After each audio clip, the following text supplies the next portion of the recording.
Aí impresionounos moito esa mamá falándonos nesa reportaxe dicindo que a súa filliña, Laura, de tan só 7 anos, choraba porque quedaba sen ter un sitio onde poñer a árbore de Nadal. Pois, efectivamente, iso tivo solución, porque mirade, a vida a veces é maravillosa e despois do máis difícil veñen cousas bonitas. A mestra de Laura, de 7 aniños, como dicimos, mercoulle un árbore de Nadal, porque sabía que lle facía moitísima ilusión. E os de Hora Galega tamén quixemos poñer o noso gran de area e hoxe fomos ata esa casa a levar certos adornos para esa árbore e, sobre todo, para coñecer a Laura. Pero mirade, porque o que máis ilusión lle fixo, sen dúbida, foi un encargo que nos fixo a nós, a Hora Galega, o propio Papá Noel. Papá Noel deunos un par de agasallos para Laura para que lle leváramos a casa. Non nos pode abrir ata o día 25, pero mirade a cara desa meniña de 7 anos. Hoxe, un mes despois, queremos darlle unha sorpresa a Laura e a súa familia, a ver se están. Hola, José María. Moi boas tardes. Estará Laura ou non estará por aquí? Laura está sempre. Hola, hola, Laura. Hola. Ui, pero eu vexo que nesta casa volve a haber decoración de Navidad. Puxeches tú o arbolito? Sí. Pero mira, a min dixome un paxariño que tú levaches un disgusto moi grande cando hubo incendio na túa casa.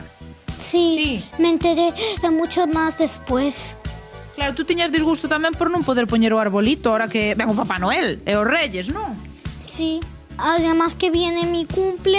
Quen che deu o arbolito? Me lo dio mi padrino. Mira, eu vexo que a este árbol faltalle un Belén. A ti apetece que tú e eu fagamos un Belén, que o poñamos aí debaixo do árbol? Sí. Mira, este que é? El rei mago negro. O Baltasar. A ver, que máis temos por aí? Unha leiteira. Mira, unha ovella. Eso que é? Un toro. E o papá? San José. Acabamos o Belén. Acabouse. Tú sabes quen ven o día 24. Papá Noel.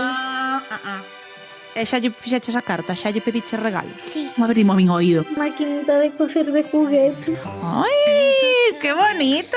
Eu falei con Papá Noel, isto é un secreto, non lle podes decir a nadie. E dixo, María, varlle levar tú 2 regalos máis pa Laura.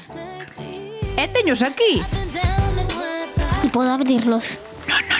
Díxome Papá Noel que os tiñas que abrir o día 25 cos outros regalos. Tesme que decir cando os abras se che gustaron ou non, vale? Vale. Para dicirlo a Papá Noel.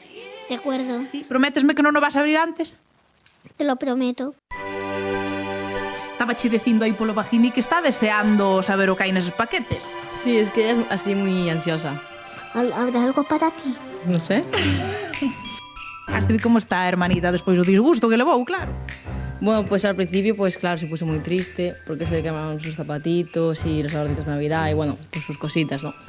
Pero después ahora ya está más contenta, que le regalaron el arbolito y adornitos y tal. Y ahora cuando lo pusimos ya tenía muchas ganas de ponerlo y ya está más feliz. Crees que se portou ben este ano e que Papá Noel lle vai encher aí o arbolito ou non? Sí, yo creo que sí. 100% ou 80%? 99 en 99.